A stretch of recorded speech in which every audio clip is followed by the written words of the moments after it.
Some parts of the world have terrible problems with drought, but at home it's the other way round.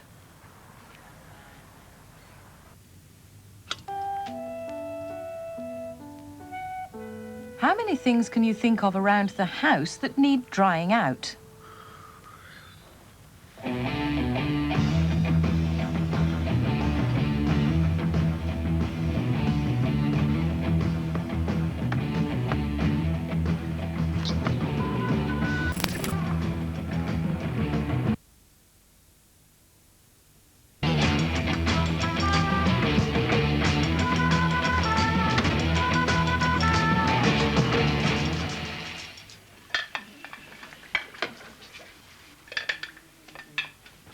How do we get things dry?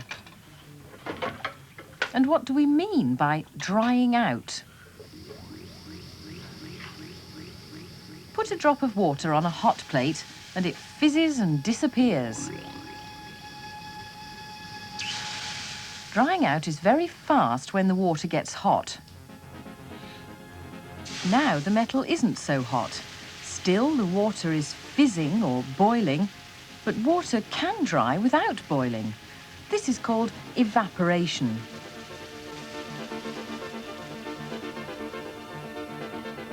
Water in a beaker gradually dries out. The water evaporates and water vapour goes off into the air. When nail varnish is spread out, the solvent evaporates. That's why the nail varnish dries.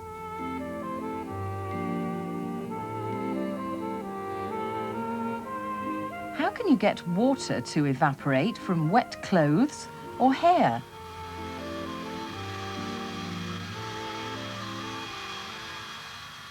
What could have evaporated all the water and turned this land into desert?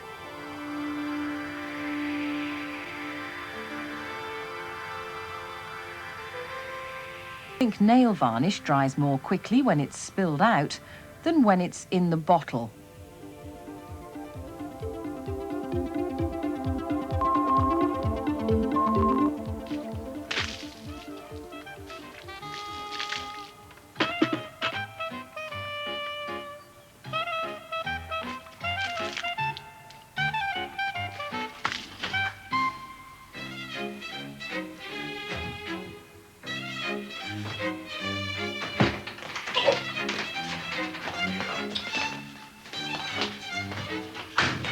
There are many things that affect the speed of drying out. Let's try and find which ones are important.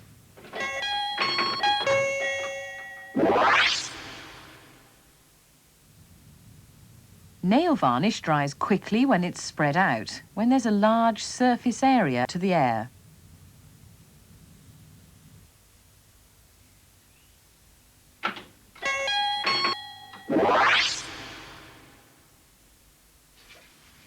Temperature. Hot water dries more quickly than cold water.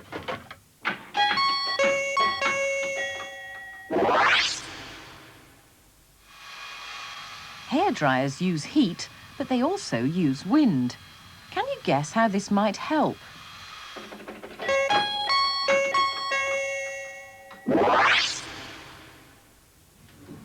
These scientists are using wet towels to study the effects of surface area, wind and heat. Every minute they take the towels down and weigh them to see how much water has evaporated.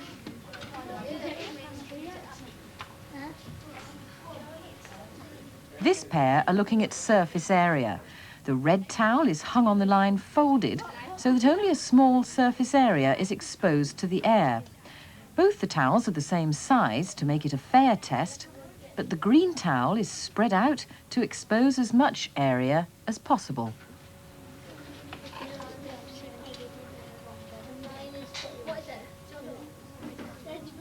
They plot graphs of mass against time. The mass of the damp towels gets less as the water evaporates. The spread-out towel dries quite quickly because lots of water is evaporating. But the folded towel dries much more slowly. Can you work out why?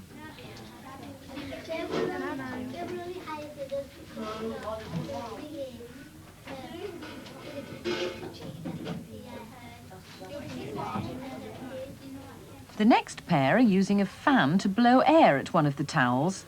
The other is hung up spread out, but with no wind.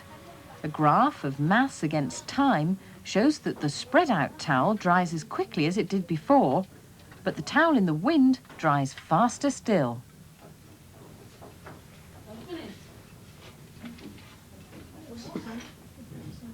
The third pair are testing heat. An electric fire warms one of the two towels. The spread out towel dries as it did before. What about the hot towel?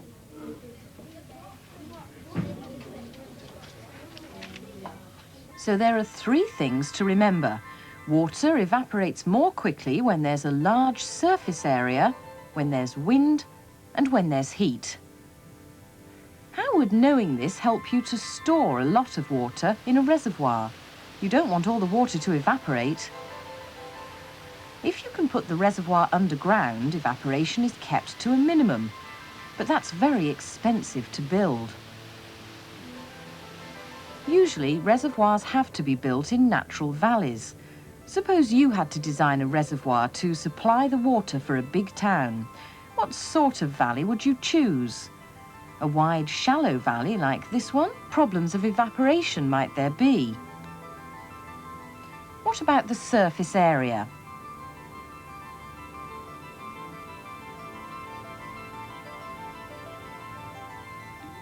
In a steeper-shaped valley, the hills are higher and the water is deeper. What difference will this make?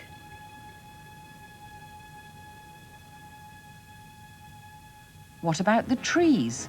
Will they help by giving protection from the wind?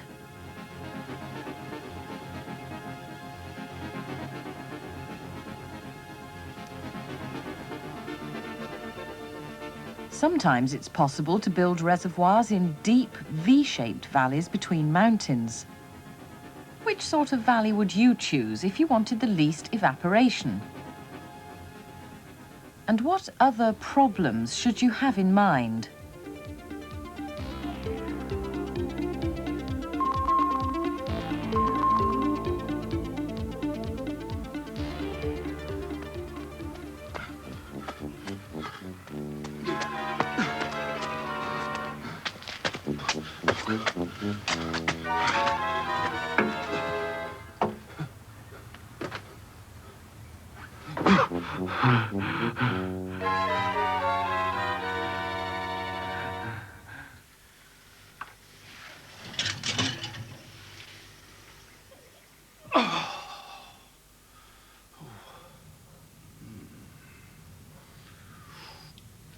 When cold things are exposed to damp air, condensation.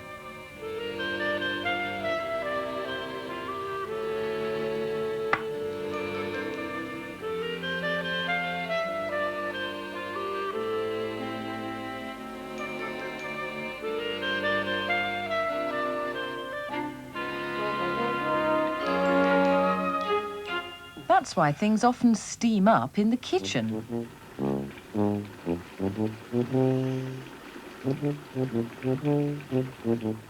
When the air is damp, full of water vapour, cold surfaces get steamed up.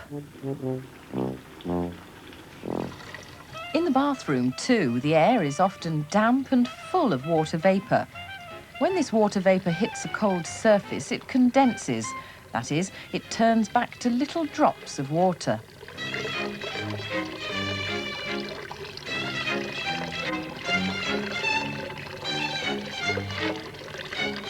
Is condensation ever a problem in your home?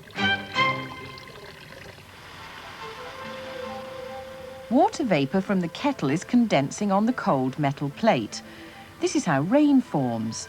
The water vapour in the air condenses into clouds, and if all the little drops come together to make bigger drops, they fall down as rain. Clouds are condensation. Condensation from the water vapour in the air. In this speeded up film, you can see the water vapour condensing into clouds. Millions of tiny drops of water swirling in the wind. If the tiny drops run into one another, they make big drops, which fall out of the clouds as rain. Plenty of fresh water. But what if there isn't any rain?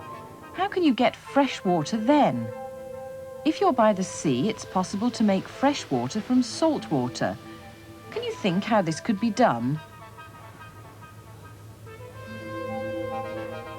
This is a desalination plant in Israel. Inside, seawater is evaporated to make water vapour. Then the water vapour is condensed to make fresh water in the desert.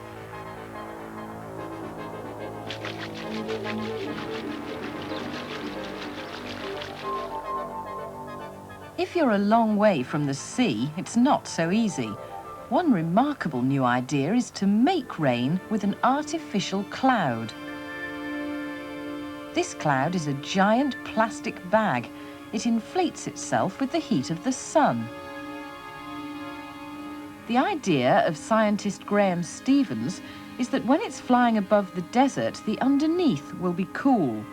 If damp wind blows under it, water vapour should condense on the underside of the cloud.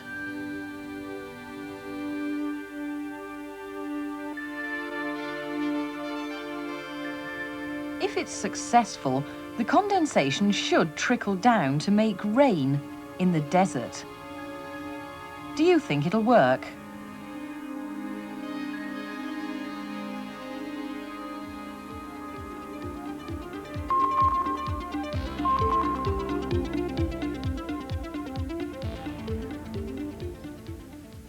When it happens inside a house, condensation can be a real problem.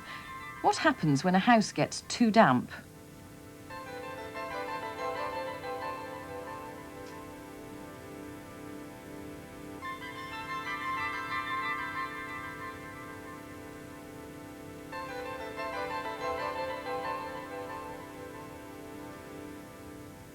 Wallpaper often suffers if the house is too damp, and sometimes it gets so bad that even your clothes go mouldy.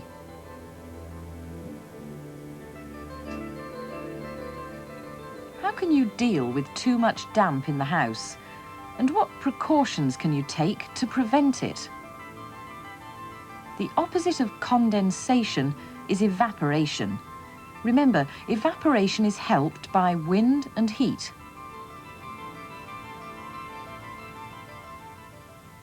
If you can keep the house warm, it won't get so damp.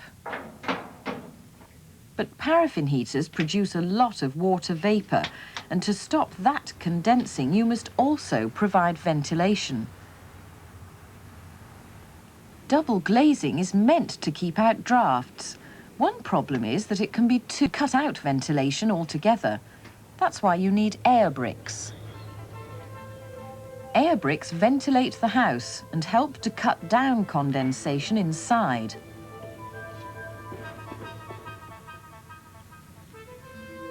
Why do you think kitchen windows are often fitted with extractor fans?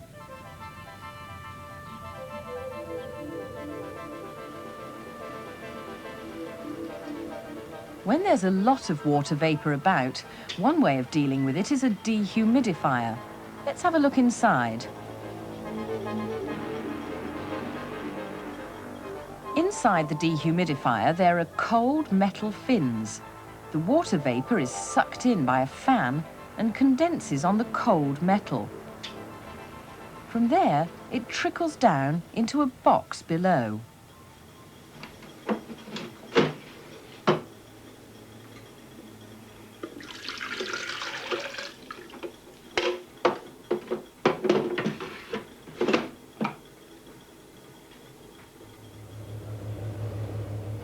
The earth is usually damp, and water can soak up from the earth into the walls of a house. So houses are built with a damp-proof course. This is a thin layer of waterproof material that goes between the bricks. See if you can spot the damp-proof course in houses near you. It's usually just above the ground and below the doors. The makers of cameras and other delicate equipment take care not to let their products get damp. One way they do this is by putting a packet of silica gel in the box. There might be water vapour in the box, but silica gel crystals absorb water vapour. They soak up water vapour from the air and stop the camera from getting damp.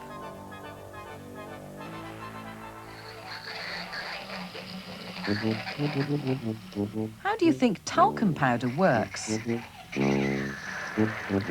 What fair test could you do to compare talc with silica gel?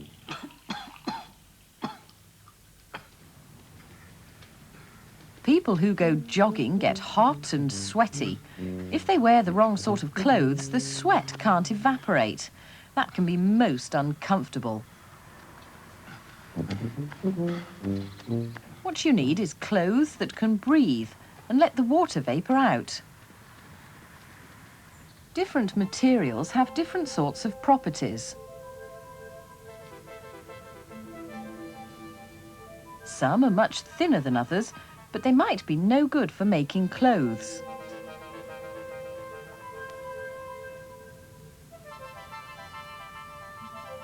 Can you think of a fair to compare different fabrics and find out which ones let water vapour through easily?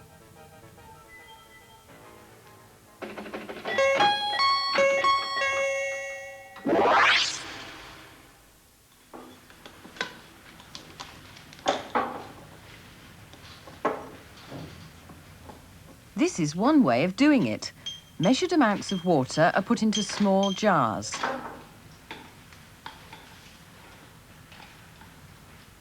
Then the top of each jar is covered with one type of fabric. Each jar is weighed at the beginning of the experiment and then again later. The figures go down, but by different amounts. Why?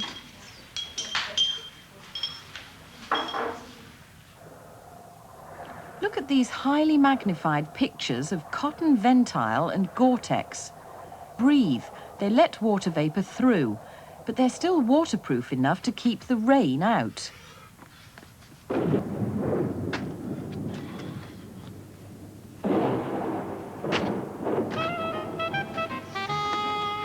A good raincoat must stop liquid water from getting through. But if it's going to be comfortable, it also has to let water vapour out. It must breathe. What tests to find out which fabrics are waterproof and which ones can breathe?